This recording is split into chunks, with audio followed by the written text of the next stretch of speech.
Hello everybody, it's Vertical Sandwich. Welcome back to Book Reviews. So today we're doing Foundation and Empire, the second book in Isaac Asimov's Foundation series, chronologically written second book. So second book in the original trilogy. And this is the gem right here. This book you want to read. Like, you want to start reading the Foundation trilogy so that you get the original trilogy, because the original trilogy is masterful. It is so good, but this book is the best one. Like, book 2 is amazing. It is so good. So, led by its founding father, the great psychohistorian Harry Seldon, and taking advantage of its superior science and technology, the Foundation has survived the greed and barbarism of its neighboring warrior planets. Yet now it must face the Empire, still the mightiest force in the galaxy even in its death throes.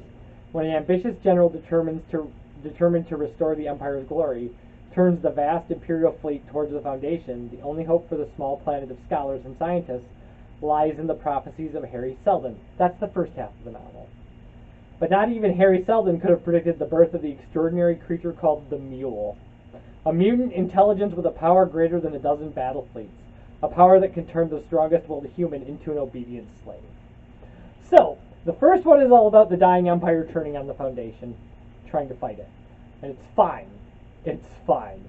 But then the second one is about a mutation happens in humanity that causes one person to be so psychically powerful that they can subvert the will of anybody.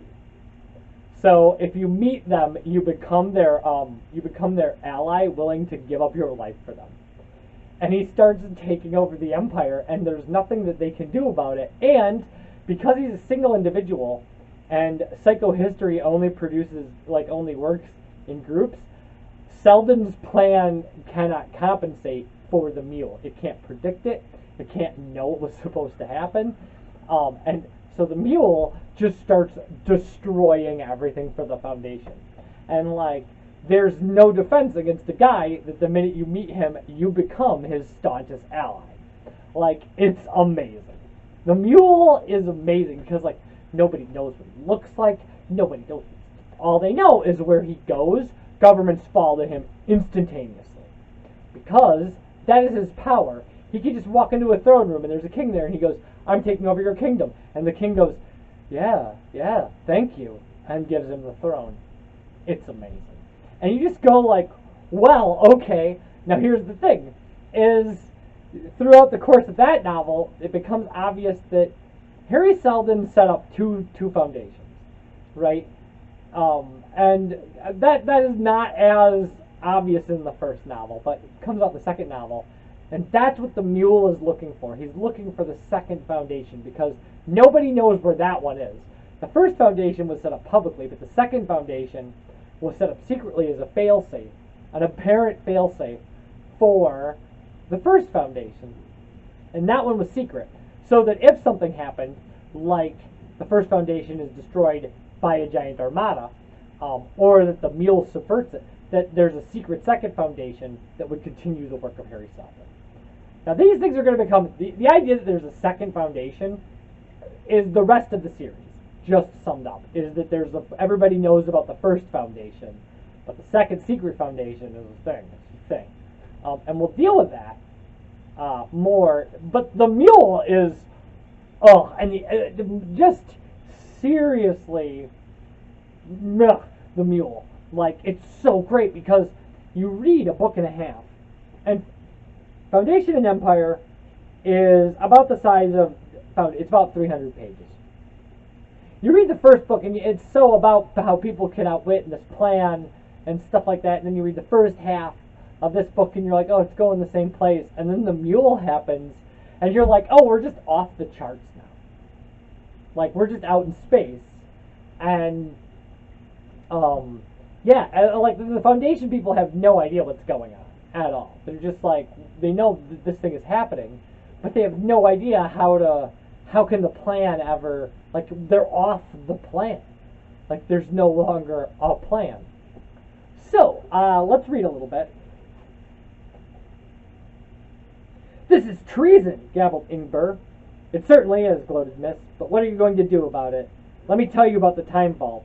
That time vault is what Harry Seldon placed here at the beginning to help us over the rough spots. For every crisis, Seldon had prepared a personal simulacrum to help and explain. 4 crises so far, 4 appearances. The first time he appeared at the height of the first crisis. The second time he appeared at the moment just after the successful evolution of the second crisis. Our ancestors were there to listen to him both times.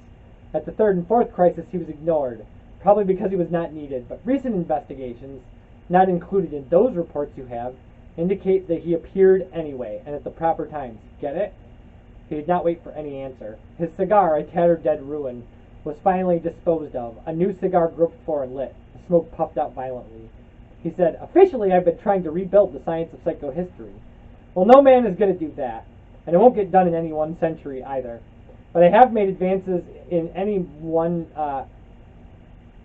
But I have made advances in the more simple elements, and I've been able to use it as an excuse to meddle with the time vault. What I have done involves the determination, to a pretty fair kind of certainty, of the exact date of the next appearance of Harry Seldon. I can give you the exact date, in other words, that the coming Seldon crisis, the 5th, will reach its climax." "How far off?" demanded Indeber tensely, and Miss exploded his bomb with cheerful nonchalance. "4 months!" he said. 4 unprintable months, less 2 days. So yeah, I know that this is super short, and it's super short because we covered so much background about these novels. This one in 1952, in the previous book where we talked about Foundation. But for me and my money, this is the best installment in the series. Foundation and Empire, just for the second half, which also won a Retro Hugo novella. But I can't, or a Retro Hugo. I thought for novella, but I can't find a citation for it. It'll be in the description if I do manage to track it down. But, and this is why, if you've ever read Isaac Asimov, this is why you read Isaac Asimov. It's just because, like, Isaac Asimov is just a quality science fiction writer. He just goes like, I've got cool science fiction ideas, I've got cool science fiction characters, like, here's a cool science fiction story, enjoy, have fun, and you do. And, like, that's great. That's absolutely great.